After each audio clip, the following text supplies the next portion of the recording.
शामली में दवा कारोबारी के इकलौते बेटे का इस्लाम कबूल लेना खुद की मर्जी या लव जिहाद की साजिश है। आयुष मलिक से मोहम्मद अली बने, ये मामला उजागर होने के बाद तूल पकड़ चुका है और शामली धर्म परिवर्तन के मामले ने कई सवाल खड़े कर दिए हैं। मैं हूं आपके साथ बरकत और आप देख रहे हैं TV9 का डिजिटल प्लेटफॉर्म। और आज बात करेंगे, आयुष मलिक अपनी मर्जी से मोहम्मद अली बने या किसी साजिश के शिकार हुए हैं। इस वीडियो में आपको मोहम्मद अली की बातें भी बताएंगे और उनके पिता देवराज मलिक ने क्या कहा और ये सारा मामला कैसे शुरू हुआ, सारी कहानी आपके सामने रखेंगे। तो मामले की शुरुआत 2018 से हुई, जब आयुष मलिक घुटने की सर्जरी के बाद फिजियोथेरेपी के लिए चांदनी कुरैशी के पास गए। चांदनी जिम ट्रेनर और फिजियोथेरेपिस्ट थी। धीरे धीरे दोनों के बीच दोस्ती बढ़ी और रिश्ता गहरा गया। परिवार का आरोप है कि चांदनी ने आयुष को धीरे धीरे ब्रेन वॉश किया। 4 साल पहले दोनों ने दिल्ली में निकाह कर लिया, जिसमें कथित तौर पर फर्जी दस्तावेजों का इस्तेमाल हुआ है। आयुष मलिक ने कलमा पढ़ा और इस्लाम अपनाया। पर इन सब के इतर आयुष मलिक का क्या बयान है, उनका क्या कहना है? उन्होंने कहा कि यह फैसला बरसों के अध्ययन, समझ और आस्था पर आधारित है। उन्होंने मीडिया से कहा, अल्हम्दुलिल्लाह मैं मुसलमान हूँ। अगर ब्रेन वॉश हुआ होता तो मैं परिवार से अलग हो जाता, लेकिन दोनों परिवार मेरे लिए बराबर है, महत्वपूर्ण है। आयुष मलिक से बने मोहम्मद अली ने क्या कहा है, उनकी ज़बानी उन्हीं की कहानी हम आपको सुनाते हैं। ना तो मेरी इस तरह की कोई खतना रिचुअल वगैरह हो रखी है, क्योंकि इसके बिना भी भाई ऐसा ही नहीं है कि आपके साथ में कंपलसरी है, ये सुन्नत है एक तरह की। अच्छा है कि आप रख लो, बाकी साफ़ सफाई पक्की ना पक्की की बात है, आप पक्की वैसे भी निभा सको, एक बात। दूसरी बात कि आपकी जो ये प्रॉपर्टी वाला मैटर, तो एक से एक अमीर पड़े यार, एक से एक सारी चीज़ है। और हम इस तरह के माहौल में नहीं पड़े कि मेरे रिश्तेदार या मैं मेरे साथ में किसी का, मेरे दोस्तों में किसी भी लोगों के साथ में, परिवार के साथ में, कि कोई प्रॉपर्टी का, पैसों का कोई ऐसा मसला होता है। हम तो बहुत टू द ग्राउंड आदमी है सर जी, और कोई इस तरह का कोई उसको मुद्दा बना ले तो बात रहे। जैसे देवराज जी बोल रहे हैं आपके फादर भाई प्रॉपर्टी का लालच, तो आपको लालच है तो वो तो 1 मिनट में ख़त्म हो जाए सर। वो अपने नाम कर लो या उसको किसी और के नाम कर दो, NGO के नाम कर दो, वो तो क्लियर हो जाएगा 1 मिनट में। तो आप वापसी नहीं करोगे हिंदू धर्म में, जैसे बोल रहे हैं कि स्वामी लोग हम वापसी कराएंगे। ज़बरदस्ती की बात है वो तो ऐसी, वो तो मैं उनको कुछ नहीं कह रहा, वो मुझे कुछ नहीं कह रहे, हम मिले जुले भी नहीं कभी, कोई जान पहचान कुछ नहीं है, और वो इस तरह की सब बात हो रही है। तो अब क्या चाहते हैं? अब क्या चाहने की बात तो सर जी ये है कि जैसा ये माहौल चल रहा है, माल तो सर जी सबको पता, मैंने बात भी रखी थी अपनी।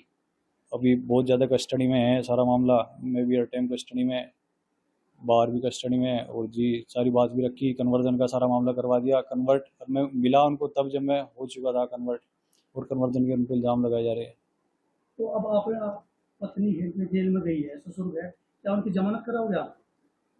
आपकी वजह से जेल गई है सर जी, मेरी वजह से जेल गई वो?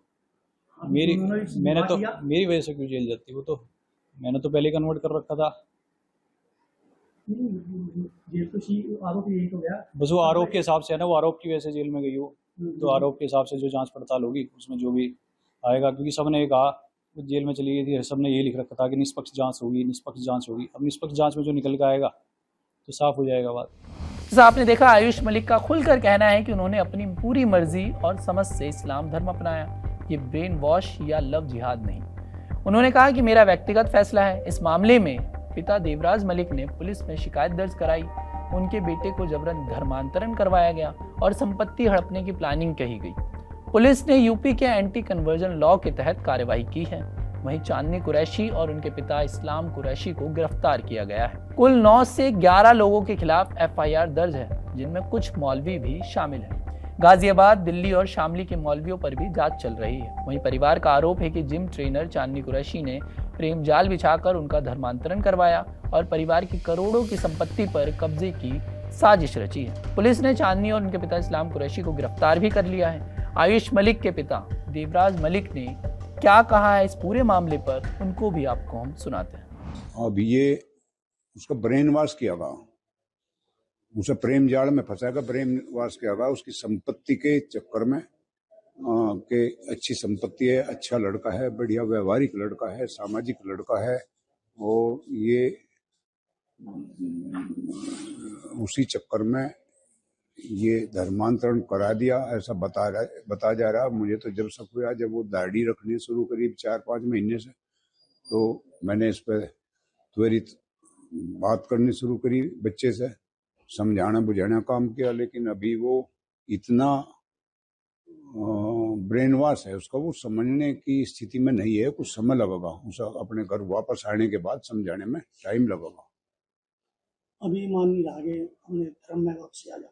देखो, अपनी बहनों से, माँ से, पिता से, रिश्तेदार से बहुत बहुत बड़ी लोबी उसके पास दोस्तों की थी, हिंदू दोस्तों की। उन सभी से आहिस्ता आहिस्ता कट रहा वो। लेकिन वो उधर उन्होंने ध्यान, ये चांदनी कुरैशी है, उसने अपने जाल में फंसा के एक मुस्लिम समुदाय से ही जोड़ती जा रही थी वो। और इसी के कारण से उसका ध्यान डाइवर्ट होता चला गया, अपने व्यवसाय से भी, अपने परिवार से भी, अपने समाज से भी। और अब वो हमसे प्रयास कर रहे कि ये उस पर कार्रवाई हो। जो दोषी लोग हैं वो जेल में चले जाएंगे, उसका आवागमन बंद हो जाएगा। मैं अपने घर में वो रास्ता नहीं देने के, उनके घर वो जाना ही नहीं। आहिस्ता आहिस्ता वो मुझे उम्मीद है कि वो ठीक हो जाएगा साथ। इन सब के बीच सवाल ये है कि क्या ये लव जिहाद है या संपत्ति की साजिश है, या फिर खुद की मर्जी से इस्लाम को कबूला गया है। तो आयुष साफ इनकार करते हैं कि उनका कहना है कि निकाह फर्जी दस्तावेजों से नहीं बल्कि आपसी सहमति से हुआ है। हालांकि इस मामले में पुलिस SIT बना रही है, डिजिटल फुटप्रिंट, सोशल मीडिया और वीडियो की जांच हो रही है। लेकिन आयुष जोर देकर कह रहे हैं कि ये उनका व्यक्तिगत और स्वैच्छिक फैसला है, कोई संगठित नेटवर्क या दबाव नहीं। और चांदनी और उनके पिता की गिरफ्तारी पर भी आयुष मलिक उर्फ मोहम्मद अली परिवार की मदद करने की बात कर रहे हैं। ये मामला सिर्फ एक परिवार की कहानी नहीं, उत्तर प्रदेश में एंटी कन्वर्जन लॉ सख्ती से लागू है। ऐसे मामले अक्सर संपत्ति, प्रेम और धर्म की सीमाओं को चुनौती देते हैं। आयुष मलिक का खुलकर कहना है कि जिस तरीके से वो कहते हैं कि अल्हम्दुलिल्लाह मैं मुसलमान हूँ, जैसे उन्होंने कहा, मामले को एक नया मोड़ दे रहा है। वहीं परिवार की चिंता भी जायज है। इकलौते बेटे का अचानक बदलाव हुआ, ऐसा परिवार का सोचना है। पुलिस की जांच पूरी होने पर ही सच्चाई सामने आएगी। लेकिन सवाल ये है कि क्या ये वॉलंटरी कन्वर्जन है या कोई लव ट्रैप। दोस्तों, शामली कन्वर्जन केस हमें याद दिलाता है कि व्यक्तिगत आस्था और परिवार की भावनाओं के बीच संतुलन कितना जरूरी है। कानून अपनी जगह, लेकिन सच्चाई की जांच जरूरी है। हम इस मामले पर नजर बनाए रखेंगे। आप क्या सोचते हैं इस पूरे मुद्दे पर? जिस तरीके से ये मुद्दा कई दिनों से गर्मा गया है, हमें अपनी राय कमेंट करके जरूर बताएं। और देश और दुनिया भर की तमाम खबरों को देखने के लिए TV9 डिजिटल को सब्सक्राइब भी जरूर कर दीजिए।